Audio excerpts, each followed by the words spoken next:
dado por um outro espírito chamado Carlos, que desenvolve uma ação muda, e finalmente outra personalidade espiritual que só se manifestou uma vez e que se chama Emília.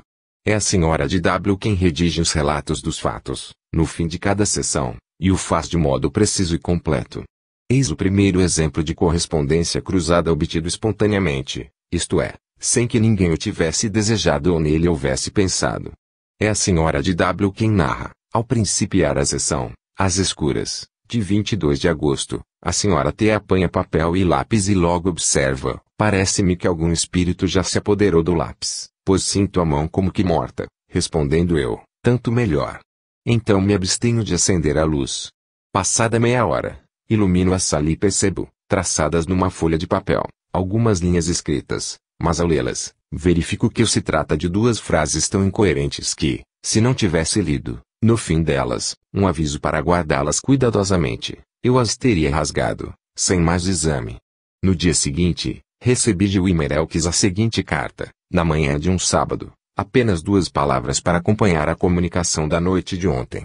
Sinto-me muito cansada, porque não dormi a noite inteira. É a primeira vez, desde que me acho em férias, que me acontece semelhante fato e pergunto a mim mesma se a causa não seria uma experiência tentada por Rodolfo. Observo, porém, que no começo da sessão, tinha uma forte dor de cabeça que já no fim desapareceu, todavia, hoje de manhã sinto-me esgotada. Eis a comunicação de Rodolfo, dirigida, como sempre, à senhora de W. Eis-me aqui, minha amiga. Esta noite proponho-me a ir e vir de um grupo ao outro, por meio dos filamentos fluídicos que teci, de maneira que escreverei a minha mensagem ora com a mão da médium R e ora com a mão da médium T, subtraindo o fluido da primeira para adicionar a segunda, a fim de chegar a escrever com a mão desta última. Estou muito satisfeito com o bom êxito de nossas experiências e devo participar-vos que aqui se encontram condições bem favoráveis para tentá-las. A senhorita R vive em um ambiente completamente. A que a mão se detém e eu espero muito tempo. Depois Rodolfo recomeça. Próprios deveres cotidianos e dificuldades a vencer. Se assim não fosse, eu não teria tentado estas experiências. Carlos ajuda-me. Seu fluido tão doce e tão calmo. Aqui se dá nova interrupção, que também dura muito tempo, e depois Rodolfo recomeça. Que poderiam perturbá-la. Por esta noite basta, senhorita R, e, portanto, me proponho a restabelecer a corrente. Boa noite aos amigos dos 2 grupos. Rodolfo. Ora, as 2 frases interrompidas, recebidas no grupo de Paris pela senhora T, eram estas. Diferente do seu. Toda preocupação é deixada de parte e ela não é mais afligida pelo pensamento penoso dos. Isola nossa preparação fluídica contra as correntes perniciosas. Nota-se, portanto, que, intercalando essas 2 frases nos pontos em que se deram as interrupções na mensagem escrita pela senhorita R. no Wilmer Elkes, obtemos a seguinte mensagem completa: a senhorita R vive em um ambiente completamente diferente do seu. Toda preocupação é deixada de parte e ela não é mais afligida pelo pensamento penoso dos próprios deveres cotidianos e dificuldades a vencer. Se assim não fosse, eu não teria tentado estas experiências. Carlos ajuda-me. Seu fluido tão doce e tão calmo isola a nossa preparação fluídica contra as correntes perniciosas, que poderiam perturbá-la. Tais são os fatos. Acrescento que no começo da sessão do dia 22 de agosto, a senhora T me havia dito: a senhorita R está me escrevendo, mas deve estar sofrendo dor de cabeça, porque leva constantemente a mão esquerda à testa e tem os cabelos soltos, o que me foi inteiramente confirmado posteriormente. Eis um segundo exemplo deste gênero. Na sessão de 16 de setembro, a médium senhora T assinala um ir e vir de 2 núcleos luminosos, que representam os espíritos, e sente que se preparam para fazê-la escrever. E, de fato, escreve ela as seguintes frases destituídas de sentido aparente. Prudentes como um convento de jovens educandos. Longa interrupção. Seus grandes olhos tão doces estão habituados a ver passar. Nova interrupção. Ponto a moderna cortesa, cujos olhos. Outra interrupção, e nada mais. Encerramos a sessão, pouco satisfeitos com seu resultado, porque o significado do que fora escrito era indecifrável, mas no dia seguinte recebemos de Wilmer Elkes algumas grandes folhas cobertas de escrita mediúnica da senhorita R, escrita à mesma hora em que a senhorita T escrevia as frases também interrompidas. Tais folhas continham uma espécie de apólogo ditado mediunicamente por Rodolfo, no qual a significação dos períodos ficava suspensa em 3 pontos. Intercalando as interrupções às 3 frases incoerentes, obteve-se a seguinte narração: as cervas do bosque atravessando as densas moitas dos nossos parques, nunca vos encontrastes com as cervas que ali habitam por entre as densas folhagens, ora prudentes, como um convento de jovens estudantes bem comportadas, ora tímidas, medrosas, fugindo aos saltos, em bandos compactos, porém mais graciosas, mais sedutoras do que nunca. Nunca vos perguntastes em que pensam essas belas criaturas e qual é o destino que as espera. Longe de mim a ideia de traçar-lhes o horóscopo, do qual não saberiam elas o que fazer, mas me parece que a sua mentalidade deve ser muito diversa da que anima as cervas selvagens das matas. Seus grandes olhos tão doces estão habituados a ver passar estranhos carros que voam sem cavalos e, dentro dos carros ou pelas veredas dos bosques, estão acostumadas a divisar mulheres de grandes olhos semelhantes aos seus, mulheres delicadas, lânguidas, elegantes. Quem nos poderia dizer se a moderna cortesa, cujos olhos parecem desmesuradamente grandes pela obra genial de um pincel, não seria uma cerva da mata que já não se recorda do passado? Cara amiga, tive alguma dificuldade em levar a cabo esta minha experiência porque a senhorita R. a buscava compreender, porém creio que o consegui. Rodolfo. Relato ainda outro exemplo.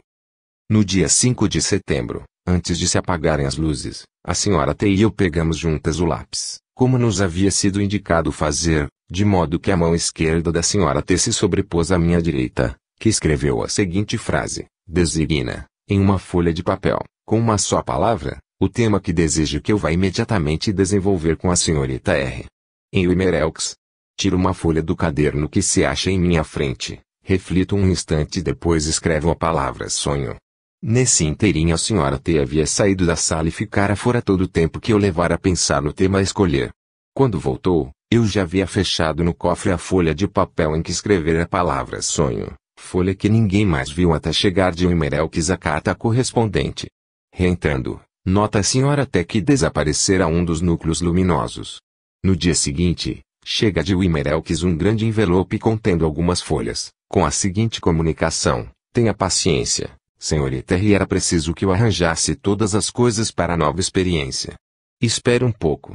Neste momento estou muito ocupado. Não me faça perguntas. Quando estiver pronto, partirei. Depois de algumas garatujas do lápis, a comunicação continua. Cara amiga, não te direi com que sonham as meninas, pois isto não poderia interessar-te muito, tanto mais que já o disse de Musset em forma um tanto leviana, como era usual na literatura de seu tempo. Dir-te-ei antes que, por volta da meia-noite, quando adormeces, o espírito levanta voo para regiões mais ou menos encantadas, segundo os casos.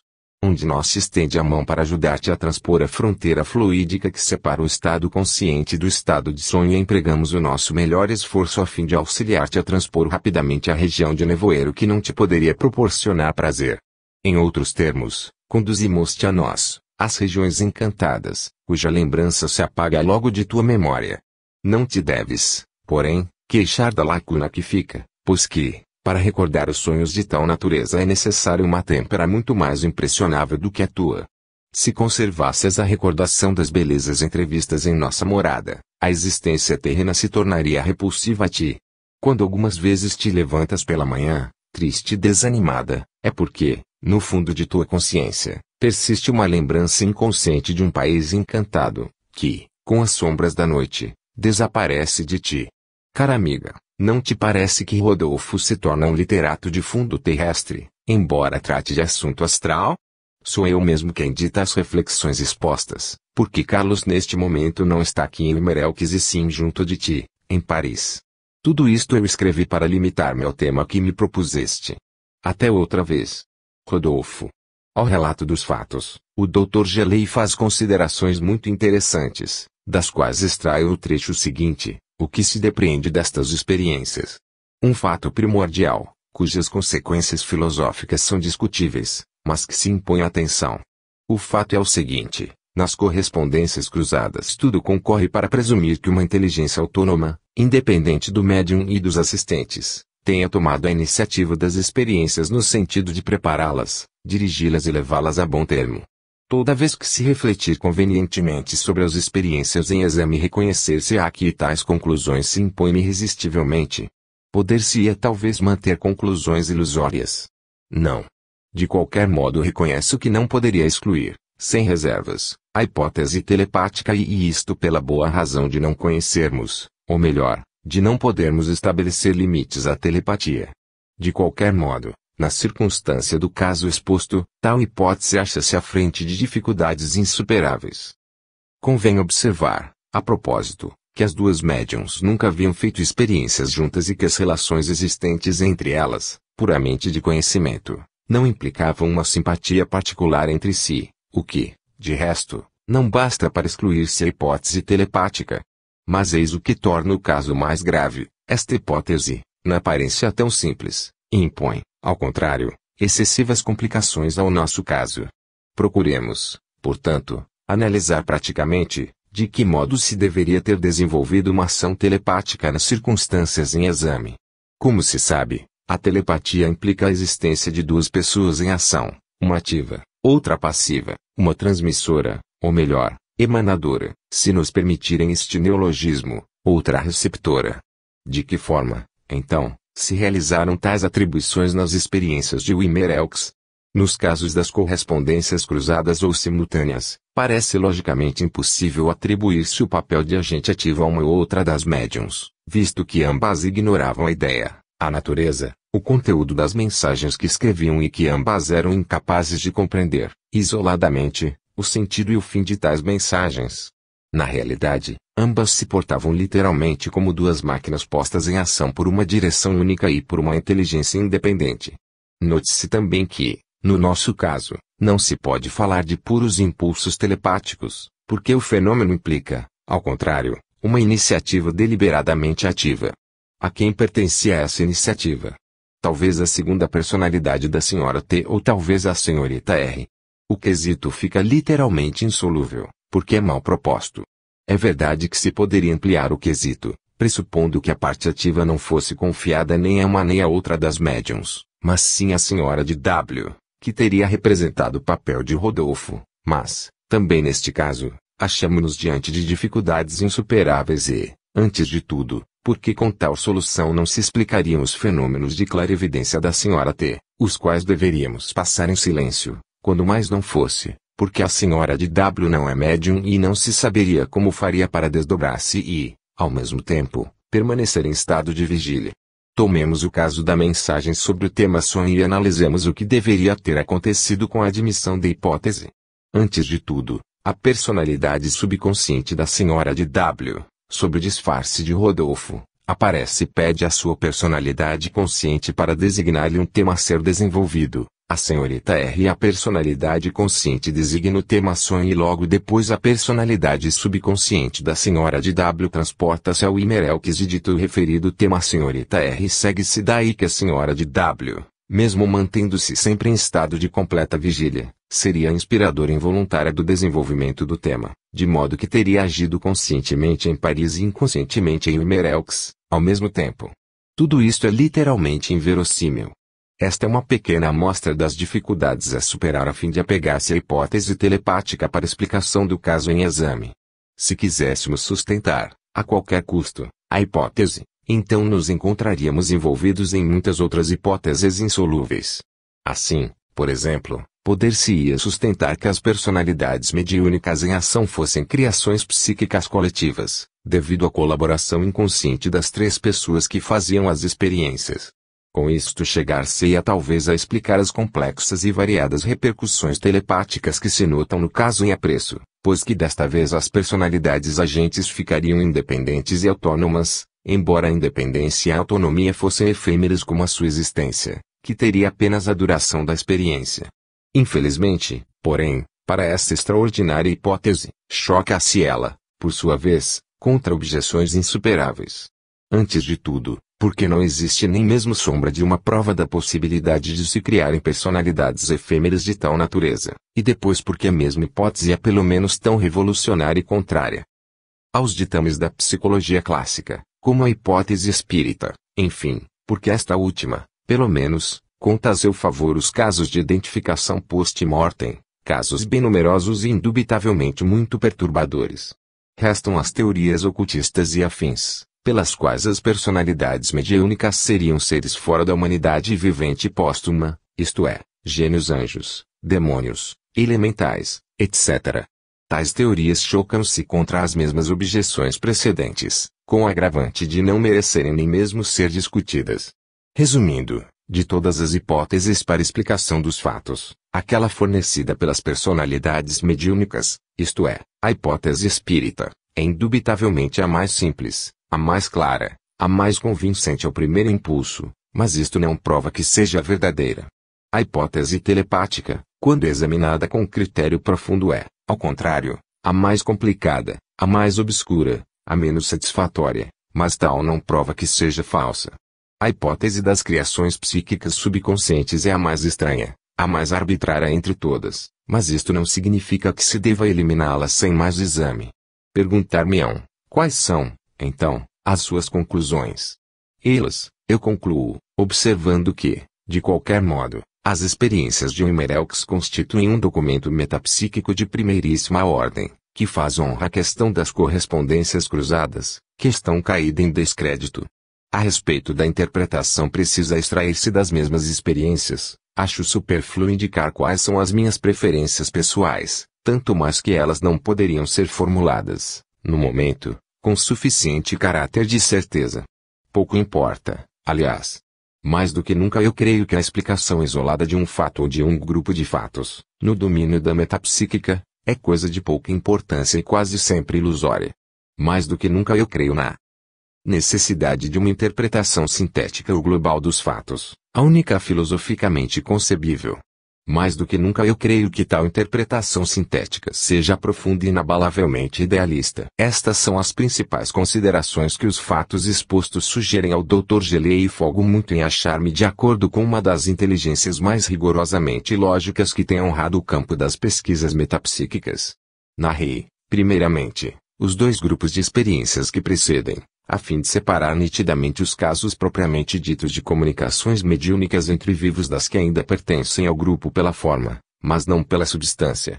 Faço seguir alguns episódios menos nitidamente espíritas, devido à modalidade com que se realizam, se bem que tudo concorra para demonstrá-los como tais, principalmente se forem considerados em relação com os anteriores.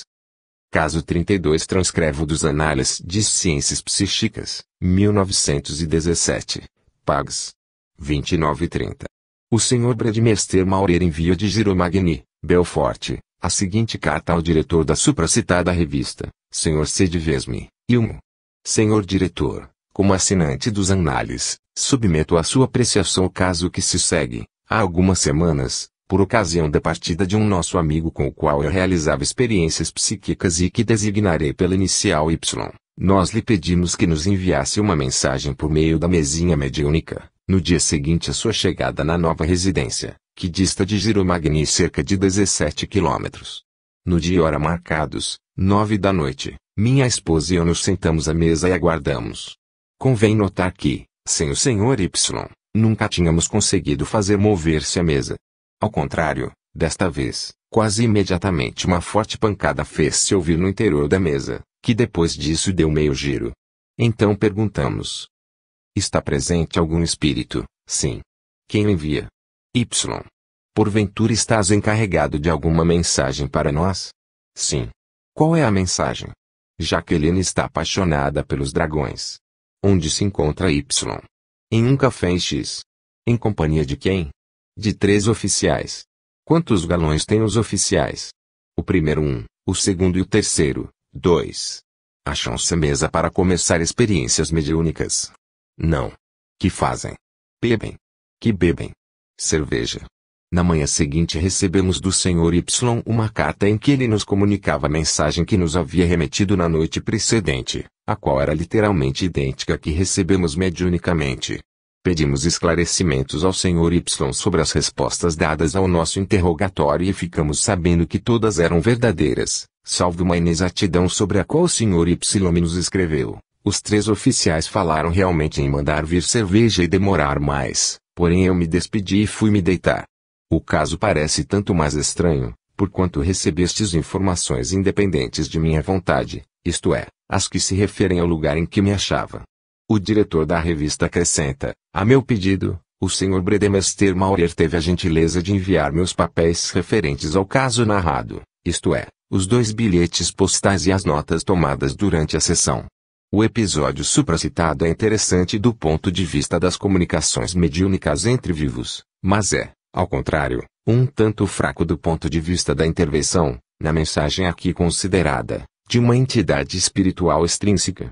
Em favor desta última interpretação, notam-se 2 circunstâncias, porém, que são de ordem resolutiva. Uma, que a personalidade comunicante não disse ser o Sr. Y e sim o seu mensageiro espiritual, afirmação que só adquire certo valor pelo fato de existirem realmente os mensageiros espirituais de tal natureza, como já vimos, e outra, que o Sr. Y se havia proposto enviar somente uma breve mensagem, enquanto que os destinatários submetem a entidade comunicante a um interrogatório longo, obtendo informações suplementares verídicas que o agente não havia pensado enviar e que não teria podido mandar na forma do interrogatório que se desenvolveu, a menos que ele se achasse presente em espírito ou houvesse conversação à distância entre 2 personalidades integrais subconscientes. Ora, em ambos os casos, o agente deveria ter caído em estado de sono claro ou disfarçado durante o período inteiro da conversação que se desenvolveu, pois que, se houvesse permanecido todo o tempo em estado de completa vigília, então o caso em exame deveria ser considerado como espírita, mas infelizmente faltam a tal propósito os informes necessários e, portanto, não é possível chegar-se a uma conclusão. Quanto à pequena inexatidão ocorrida na transmissão telepática da mensagem, em que o fato de mandar vir cerveja para beber no local se transformou num outro fato de beber cerveja não apresenta valor teórico, pois que se trata, evidentemente, de um dos erros comuns de transmissão, dos quais não podem escapar as mensagens mediúnicas, porque, para se realizarem, devem, necessariamente, passar através do comutador cerebral de uma terceira pessoa. Caso 33 extraio do Journal of the American SPR. 1919, pág. 276. Este caso que a senhorita Maria H. Jacobi relata ao diretor da citada associação, nos seguintes termos: quando meu filho partiu, como soldado, para a França, eu não podia saber a data de sua partida, nem de sua chegada, até que o governo dos Estados Unidos houvesse recebido um telegrama do comando militar anunciando a chegada, o salvo, do transporte em que ele embarcara. Depois desse telegrama é que deixariam sair os postais para as famílias, escritos pelos soldados antes da partida e nos quais eles próprios anunciavam sua chegada à França. Depois que meu filho partira, estava eu sentada certa noite na biblioteca, quando a minha mão esquerda pôs-se a fazer curiosos movimentos automáticos semelhantes aos dos telegrafistas no exercício das suas funções. Minha filha trouxe logo papel, lápis e a mesinha, e minha mão começou imediatamente a escrever. Era um aviso de que o meu filho havia chegado, são e salvo, naquele momento, à França, e o tal aviso era assinado por um outro filho meu, já falecido. Tomamos logo nota do dia e da hora em que havíamos recebido a mensagem e, no devido tempo, recebemos cartão postal de meu filho, que, como disse acima, escrever e entregar ao comando militar, antes de partir. Algumas semanas após chegou uma carta dele, no qual descrevia as peripécias da viagem e nos informava haver chegado são e salvo à França, justamente na hora em que receberamos a mensagem mediúnica. Note-se que o meu falecido filho, que se serviu de minha mão esquerda para escrever a mensagem, era canhoto em vida, e que eu nunca fui capaz de escrever, normalmente, com a mão esquerda. A mensagem do além fora mais rápida do que a mensagem do aquém. Assinado, Maria H. Jacobi. A filha da relatora confirma assim, a mensagem, de que trata a narração de minha mãe, foi recebida nas condições exatas por ela descritas. Assinado, Maria H. Jacobi. Também o caso exposto é teoricamente fraco do ponto de vista da intervenção presumível de uma entidade de morto na comunicação mediúnica entre vivos e, naturalmente, eu não o teria classificado neste subgrupo se não existissem outros tantos episódios desse gênero, genuinamente espíritas, que nos induzem a presumir o mesmo também para os casos menos notoriamente espíritas.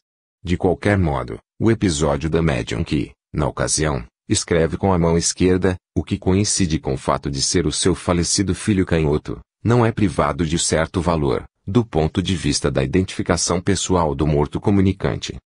Caso 34 destaco de um longo relato da senhorita Anne Stockinger sobre as suas próprias experiências supranormais, espontâneas e provocadas, relato otimamente documentado e publicado no Journal of the American Society for Psychical Research, 1916, pág. 291. Elo, naquele período, duas primas nossas, as senhoras Nelly e Gulas Cartes, ficaram órfãos e vieram viver conosco, tendo a primeira 18 anos e a segunda 15.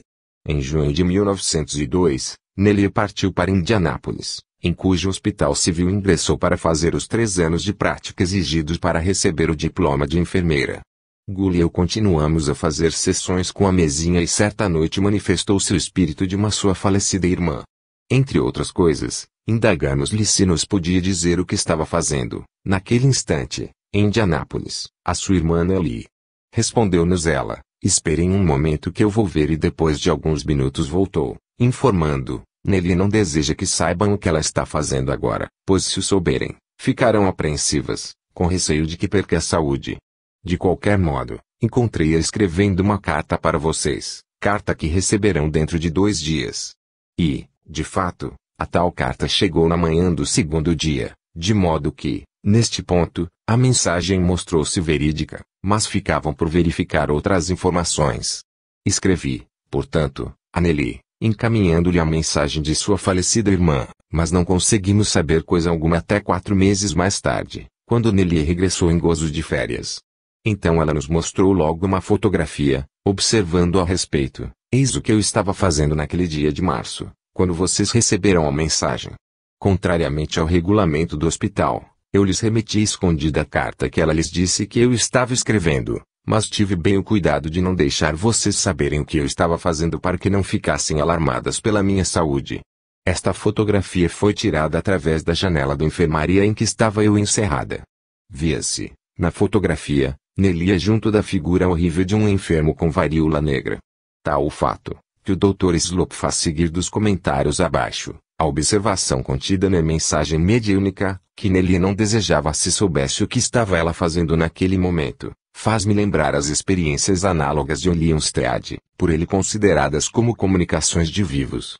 O episódio em questão pode também representar o que é no máximo explicado pela telepatia e pela clarividência, mas a observação sobre a pessoa que se achava longe e que não desejava que os destinatários soubessem o que estava ela fazendo, pareceria implicar alguma coisa mais do que uma leitura passiva do que havia em sua subconsciência, e tal implicaria também o propósito, por parte do agente mediúnico, de não transmitir informação pedida. É precisamente assim, e tal observação parece suficiente para eliminar a hipótese de clarividência telepática, mas não a de uma presumível comunicação mediúnica entre vivos, visto que, em tal caso, ter-se-ia tratado de uma conversa entre 2 personalidades integrais subconscientes e, em consequência, pareceria ainda verossímil presumir-se que a personalidade subconsciente da enfermeira tenha podido abster-se de comunicar aos parentes uma notícia que poderia inquietá-los.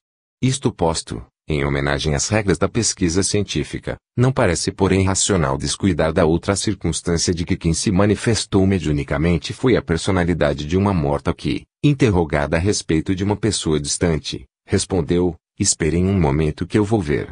E, como o desenvolvimento final dos fatos gira inteiramente em torno de tal fato de natureza espírita, não se pode deixar de comparar o episódio aos outros episódios iguais, acima citados, que têm caráter genuinamente espírita, tirando daí a convicção de que a hipótese espírita é indubitavelmente a mais verossímil e a mais provável também nas circunstâncias expostas. Caso 35 retiro do já citado livro da Sra. Florence Marryat, Teries no Deat, pág.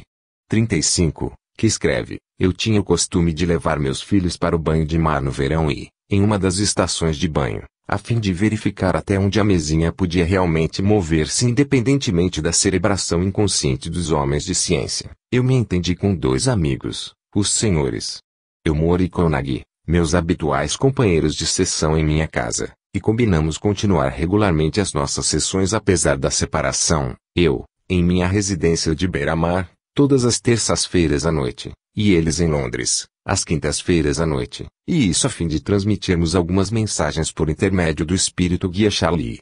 Na sessão da primeira terça-feira, eu disse a Charlie: Pergunta-lhes se os seus corações sentem minha ausência. A mensagem foi fielmente transmitida pela mesinha na quinta-feira seguinte. Na segunda terça-feira Charlie se manifestou logo, para transmitir, com a mesma fidelidade, a resposta dos amigos de Londres, que era assim concebida. Informa a senhora Marriott que Londres sem ela nos parece um deserto, ao que eu repliquei com muita sinceridade, se não com pouca elegância, que tolice. Poucos dias após eu recebi uma carta de meu amigo Elmore, na qual observa ele: receio que o nosso Charlie já ande enfadado com a função de portador de cartas, visto que, na última quinta-feira, apesar de nossa insistência para saber a mensagem da senhora, a mesa não fez outra coisa senão repetir que tolice. No caso exposto, nota-se uma circunstância que por si só basta para demonstrar a sua origem genuinamente espírita e aqui, nas experiências em questão, os dois grupos de experimentadores, ao invés de fazerem as sessões na mesma ocasião, reuniram-se em dias separados, isto é, nas noites de terça e quinta-feira.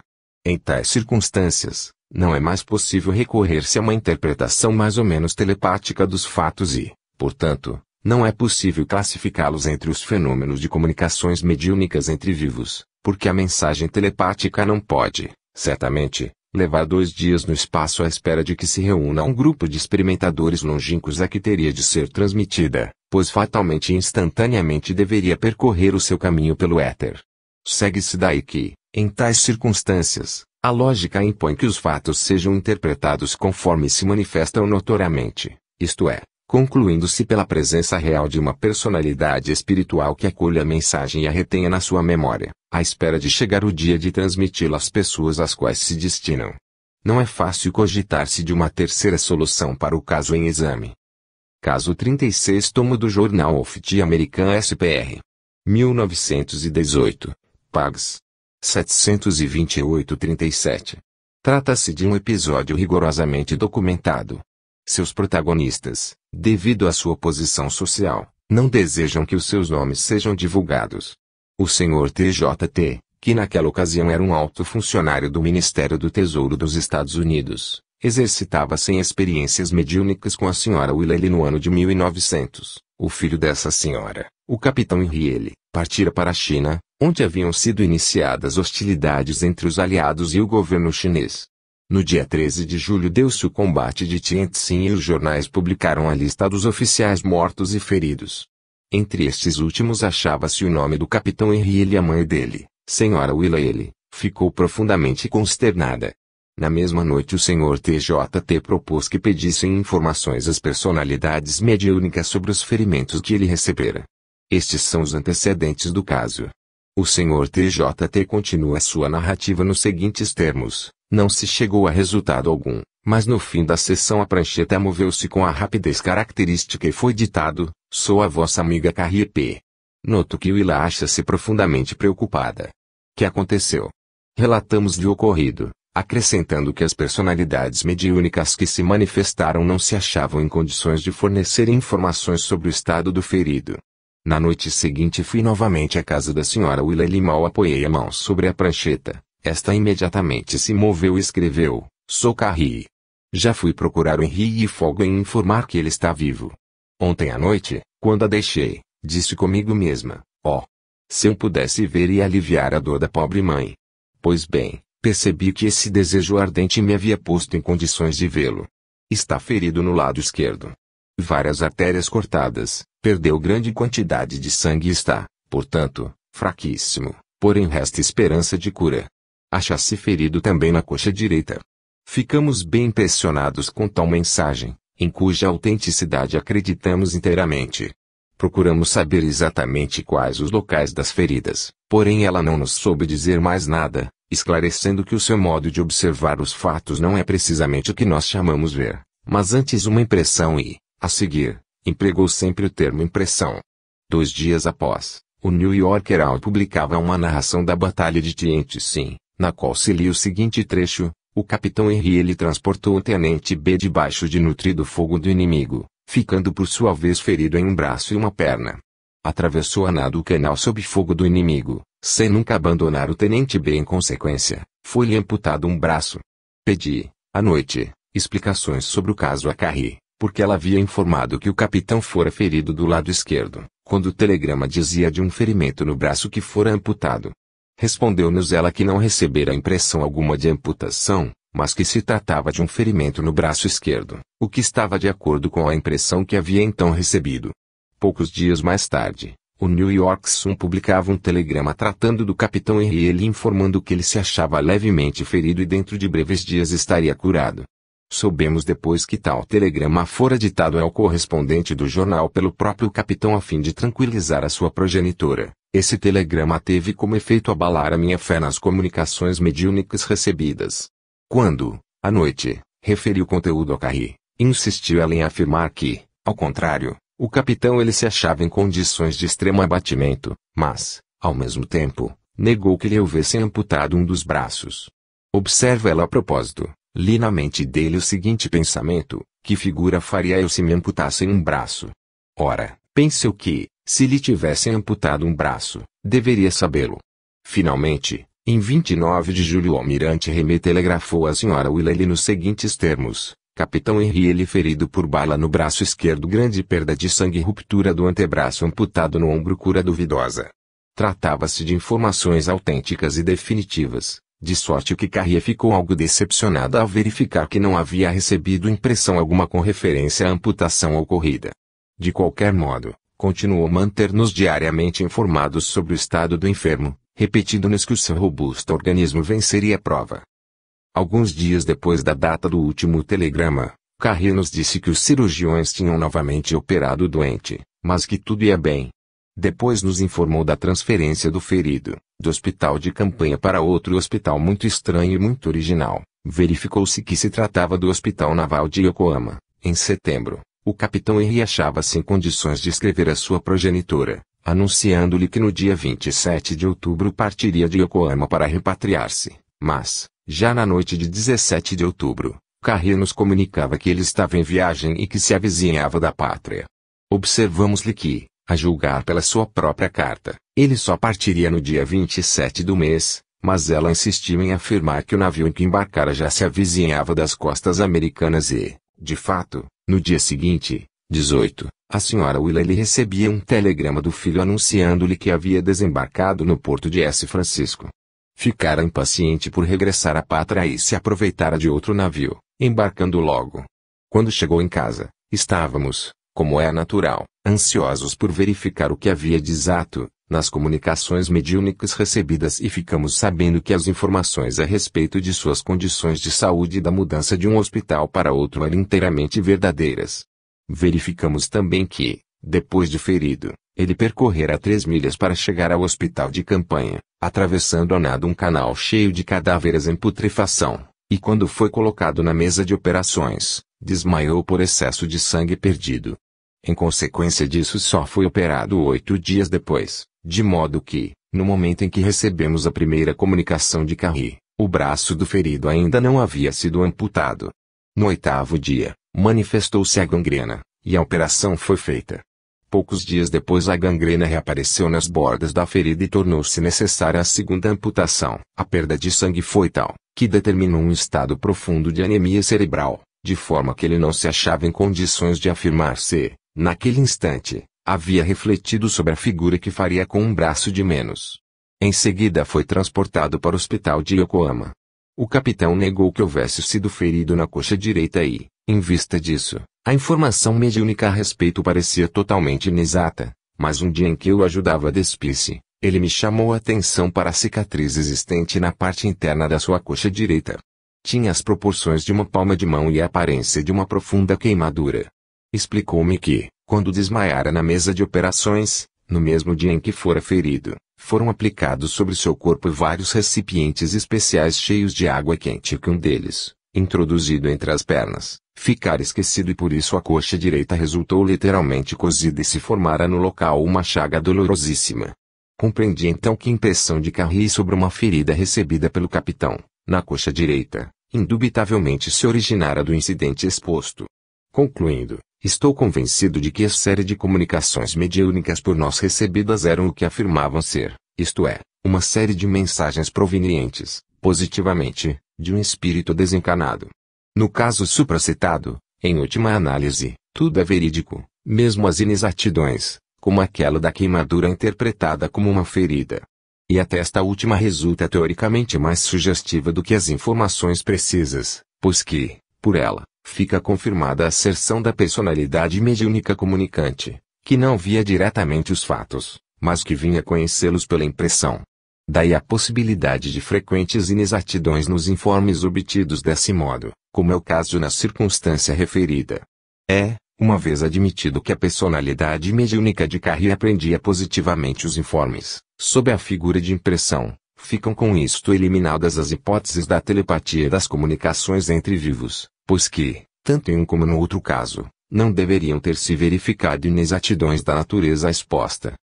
Estamos, portanto, obrigados, necessariamente, a admitir que no caso em apreço a personalidade mediúnica de Carrier era realmente o que ela dizia ser, isto é, o espírito de uma moça amiga da família do capitão Eli que, nessa circunstância, fazia o papel de mensageiro entre o filho ferido e a mãe ansiosa por notícias. Em suma, trata-se de outro caso de manifestações positivamente espíritas.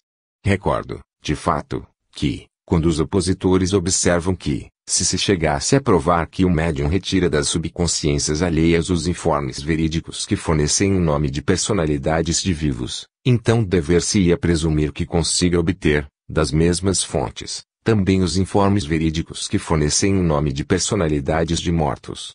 Realembre que, quando os opositores observam tudo isso, formulam uma objeção com certa aparência de verdade e de força, conquanto efetivamente as suas induções em tal sentido sejam fruto de uma análise superficialíssima dos fatos, que demonstram, ao contrário, que nas comunicações mediúnicas entre vivos, longe de tratar-se de clarividência telepática ou de telenesia como presumem os opositores, o caso é de próprias e verdadeiras conversações entre duas personalidades espirituais subconscientes, demonstração esta que basta para subverter completamente os termos da questão, transformando as comunicações mediúnicas entre vivos em ótimas provas em favor da autenticidade das comunicações mediúnicas com os mortos.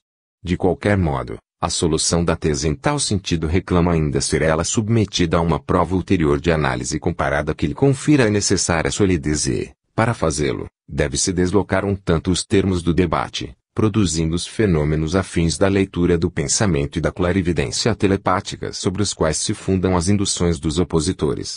Procedendo assim, chegaremos a alcançar o escopo de circunscrever os limites das faculdades subconscientes, provando incontestavelmente que não existem faculdades supranormais capazes de selecionar, à distância, tais informes nas subconsciências alheias e, ainda menos, de selecioná-las sem limite de tempo, de espaço e de condições, fazendo ainda observar que, nas comunicações entre vivos, as personalidades fornecem elementos destinados a identificá-las.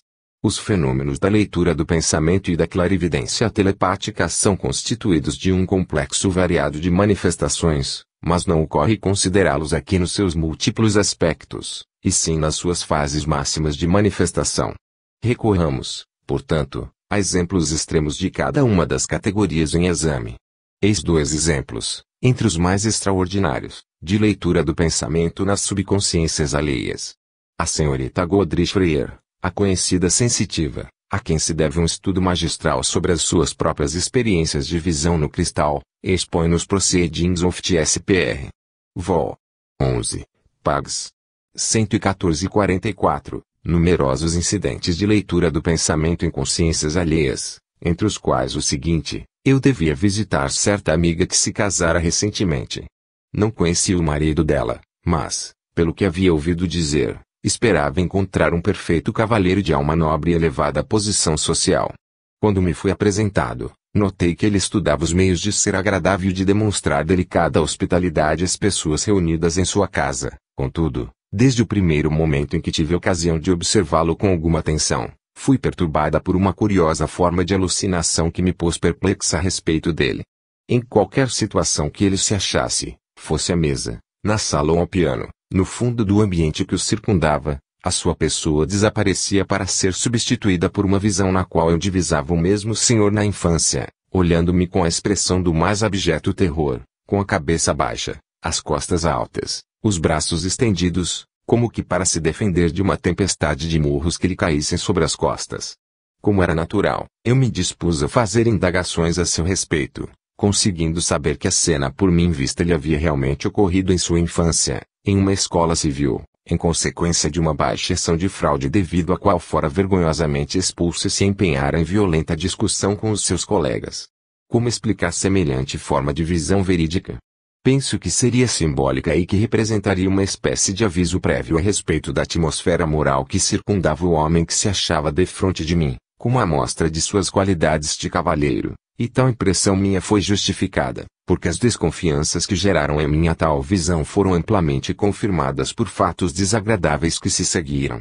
As visões desse gênero me parecem análogas às que são evocadas por meio da psicometria, as quais não são visões telepáticas e sim impressões psíquicas. E parece-me absurdo pretender-se que a cena por mim vista, ocorrida 10 anos antes, naquele momento se achasse presente na memória do seu protagonista. Assim diz a relatora, que tem plena razão em não admitir que a sua visão tivesse origem no pensamento consciente do protagonista, que se houvesse recordado, naquele momento, do episódio vergonhoso sucedido em sua meninice. Eliminada tal hipótese, eis-nos frente a um exemplo de conformidade com aquele a que se referem os opositores à hipótese espírita, exemplos em que o sensitivo colhe informações existentes, em estado latente, na subconsciência de um terceiro.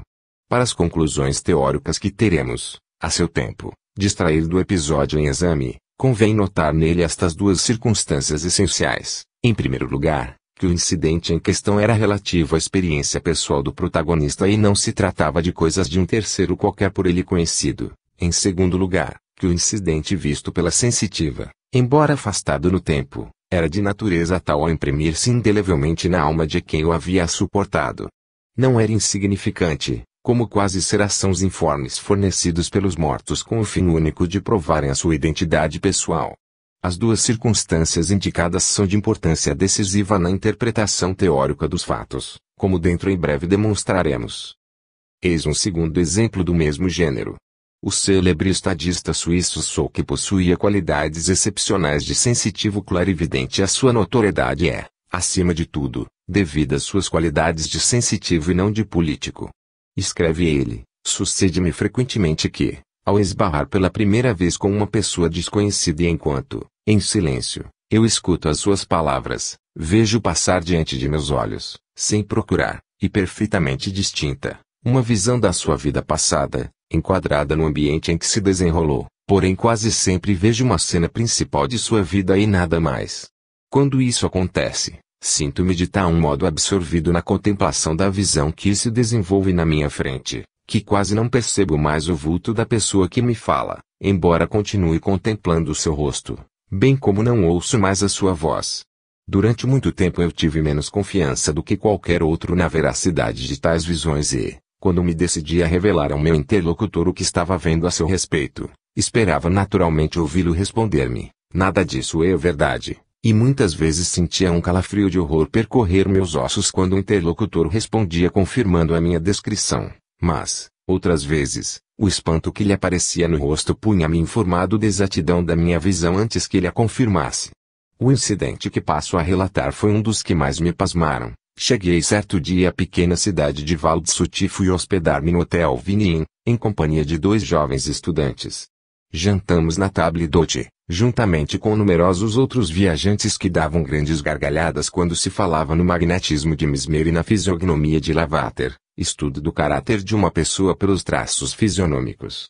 Um dos meus companheiros, que se sentia ofendido no seu orgulho nacional por aquelas risadas estúpidas, pediu-me que os contestasse e especialmente que fizesse calar um jovem que estava sentado na minha frente e que, mais do que qualquer outro, se permitia debochar e proferir ditos espirituosos contra os nomes desses 2 grandes homens. No mesmo instante tive uma visão da vida do jovem e por isso lhe dirigi a palavra, perguntando-lhe se podia estar certo de que ele me responderia sinceramente se eu lhe revelasse coisas notáveis do seu passado, embora me fosse desconhecido, fazendo-lhe notar que, se eu obtivesse bom resultado, seria ir muito mais longe do que Lavater com seus estudos.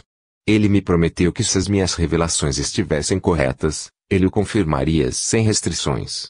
Então lhe descrevi tudo o que me havia aparecido na visão e todos os presentes ficaram, desse modo, informados da vida passada de um jovem viajante comercial a começar dos seus anos de escola para passar pelos seus muitos erros juvenis e terminar com uma falta muito mais grave com relação ao cofre de seu chefe. E ele descrevia ainda um quarto sem móveis, com as paredes caiadas de branco, onde à direita de quem entrava, em cima da mesa, se achava um pequeno cofre preto, etc., etc. Durante a minha narração, um silêncio mortal reinava no ambiente, silêncio esse que só era por mim interrompido de vez em quando para interrogar o meu interlocutor se estava correta a minha descrição. O jovem, cheio do maior espanto, não fazia outra coisa senão confirmar as minhas palavras, todas as vezes que eu o interrogava, com frequentes movimentos da cabeça, o que fez também e isso eu não esperava quando lhe descrevi o último quadro. Surpreendido e comovido pela sua sinceridade, levantei-me e fui apertar-lhe a mão, do outro lado da mesa. Dir-se-ia que cada homem traz consigo a história completa de sua vida como se ficasse escrita, em caracteres espirituais, em sua mente, onde outra pessoa, em relação psíquica com ele, pode lê-la. William Owitt Story of the Supernatural, Vol. I. Pags. 99-100. Também quanto a este segundo episódio, deve-se observar o que foi dito com relação ao primeiro, isto é, que os informes sobre a existência passada da pessoa submetida à indagação do sensitivo representam as coisas mais salientes do seu passado e, acima de tudo, dizem respeito exclusivamente à pessoa em questão e nunca à terceira pessoa que ele tenha conhecido quando viva. Passo a narrar um exemplo igualmente notável de leitura à distância em subconsciências alheias, clarividência telepática. O célebre mitólogo Andrew Lang em sua obra intitulada Tima King of Religion, Pags. 83-104, relata experiências de visão no cristal por ele feitas com a distinta senhorita inglesa Angus, que possuía delicados dotes dessa categoria de visões supranormais. Entre outras coisas, narra ele o seguinte episódio: a última visão que apareceu no cristal interessava muito a sensitiva, mas desapareceu para dar lugar à aparição de uma senhora vestida com um penteador e deitada em um sofá, com os pés descalços. A senhorita Angus não conseguia distinguir o rosto dela, porque a imagem lhe aparecia voltada de costas, de modo que anunciou a nova visão com manifesta contrariedade, uma vez que estava interessada na imagem anterior. A senhora Cockburn, entretanto, para quem nenhuma visão havia aparecido, mostrou-se contrariada com isso e particularmente me manifestou seu cepticismo sobre a veracidade das imagens aparecidas no cristal. Em um sábado, dia 5 de fevereiro de 1897, porém, tive novamente ocasião de fazer experiências com a senhorita Angus, juntamente com a senhora Bissot, e quando esta anunciou que havia pensado em certa coisa para aparecer no cristal, a senhorita Angus divisou no mesmo uma alameda de bosque ou de jardim perto de um rio, em um céu perfeitamente sereno e completamente azul. Na referida alameda achava-se uma senhora elegantemente vestida que, passeando, fazia girar sobre o seu ombro uma sombrinha belíssima, tendo seus passos um encadeamento rítmico algo curioso. Ao lado dela estava um jovem cavalheiro, vestido com uma roupa branca leve como a que se usa na Índia. Tinha os ombros largos, pescoço curto, nariz afilado e escutava sorrindo, mas indiferente, as palavras da sua companheira, evidentemente muito viva e bem loquaz. O rosto dessa senhora estava um tanto pálido e descarnado, como de uma pessoa em más condições de saúde. Depois a cena mudou e apareceu mesmo o moço, sozinho, tomando conta de um grupo de trabalhadores ocupados em derrubar árvores.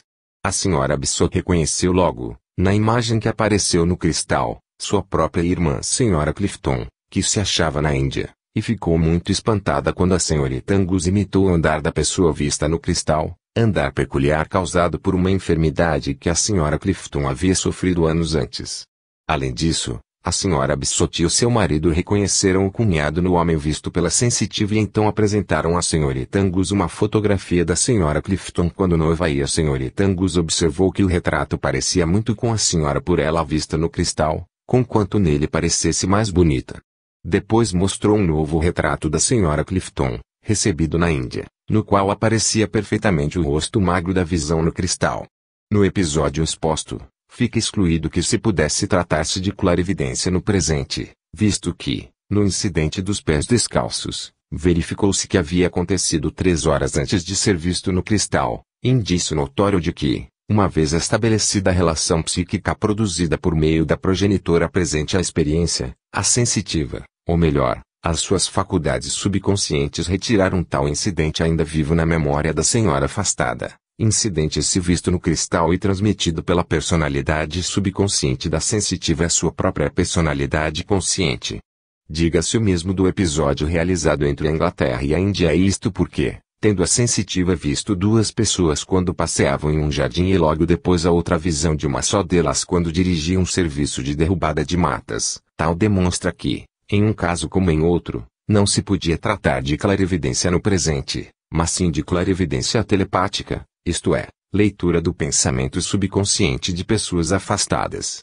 No dia seguinte, domingo, 6 de fevereiro, a senhora Bissot recebeu inesperadamente, da Índia, uma carta de sua irmã, datada de 20 de janeiro, carta em que a senhora Clifton descrevia uma localidade indiana para onde ela havia ido para uma grande cerimônia e passeara num jardim, à margem de um rio. Acrescentava que, juntamente com o marido, deveria partir para outra localidade, de onde iriam para pleno campo, até o fim de fevereiro, pois que uma das atribuições de seu marido era superintender um trabalho de derrubada de matas, preparatório para a formação de novos campos de cultura. Era precisamente o que a senhorita Angus vira no cristal. Quando a cética senhora Cockburn foi informada de tais coincidências verídicas, teve uma ideia. Escreveu a sua filha para perguntar-lhe se na quinta-feira, 2 de fevereiro, porventura ela se achava sentada em um sofá, com os pés descalços. A moça respondeu-lhe que o fato era verdadeiro, mas, quando veio saber da forma como isso chegara a conhecimento de terceiros, expressou toda a sua reprovação por essa forma de invasão ilícita na intimidade doméstica. O incidente dos pés descalços se verificará entre as 4h30 e as 7h30 da tarde, ao passo que a visão correspondente se dará perto das 10 horas da noite. Do ponto de vista teórico, convém recordar, antes de tudo, que os fenômenos de clarividência telepática são condicionados pela necessidade imprescindível da relação psíquica que só pode ser produzida nas seguintes circunstâncias: quando o sensitivo conheça a pessoa afastada com a qual deseja entrar em relação ou quando a pessoa afastada, desconhecida do sensitivo, seja conhecida de outra pessoa que se encontre em companhia do sensitivo ou em relação com ele, ou quando ao sensitivo seja apresentado um objeto usado, durante muito tempo, pela pessoa afastada, psicometria. Recordemos, portanto, que, fora de tais condições, não é possível que um sensitivo entre em relação com uma pessoa afastada. Entretanto, muitas vezes os opositores presumem que aconteça. Além disto, convém notar que, no caso exposto, como nos casos precedentes, as visões da sensitiva se referiam unicamente a incidentes estritamente pessoais dos indivíduos vistos, bem como a incidentes ainda vivos em sua subconsciência. Finalmente, não se deve esquecer que os referidos episódios representam os limites extremos a que chegam, potencialmente e rarissimamente, as faculdades inquiridoras da leitura do pensamento e da clarividência telepática. Isto posto, querendo tirar-se as conclusões que os fenômenos da leitura do pensamento nas subconsciências alheias necessariamente encerram, dever-se-á reconhecer, em primeiro lugar, que, se os fenômenos em exame, que se realizam com o sensitivo e as pessoas juntas umas das outras, podem ser cientificamente demonstrados, contudo isto se refere, limitadamente, a incidentes ainda frescos na mente, consciente e subconsciente, da pessoa. Fica entendido que um incidente pode conservar-se vivo por efeito de sua realização recente, ou porque tenha ficado assinalado numa data marcante na mente, consciente e subconsciente, da pessoa. Repito que os fenômenos da natureza em questão não vão além de tais condições mnemônicas do que predispõem a pessoa, isto é, que nunca se deu o caso de um sensitivo ter livremente retirado informes insignificantes e totalmente esquecidos da memória subconsciente de um consultante, ainda menos que da subconsciência do consultante tenha tirado informes insignificantes e totalmente esquecidos referentes a terceiras pessoas por ele conhecidas em épocas remotas, como pressupõem, constantemente, os opositores da hipótese espírita. E tal impossibilidade seria de presumir-se mesmo a priori, visto que somente as coisas pessoais podem constituir, na subconsciência, uma série sistematizada de recordações latentes, com uma tonalidade vibratória, para assim nos expressarmos, suficientemente viva para ser perceptível aos sensitivos. As simples recordações longínquas de incidentes insignificantes e totalmente esquecidos, sucedidos a terceiras pessoas conhecidas do consulente, não poderiam ter essa tonalidade vibratória. Em segundo lugar, deve-se afirmar o mesmo, E com maior razão, a respeito dos fenômenos de leitura do pensamento à distância, clarividência telepática, fenômenos que, por sua vez, podem ser considerados cientificamente averiguados, conquanto se realizem raramente em comparação com os primeiros, em que o sensitivo e a pessoa estão juntos. E já se compreende, como mais do que nunca se deve observar a respeito, que não se conhecem exemplos em que um sensitivo tenha retirado, das subconsciências de pessoas distantes, informes insignificantes e esquecidos, ocorridos à pessoa em épocas remotas,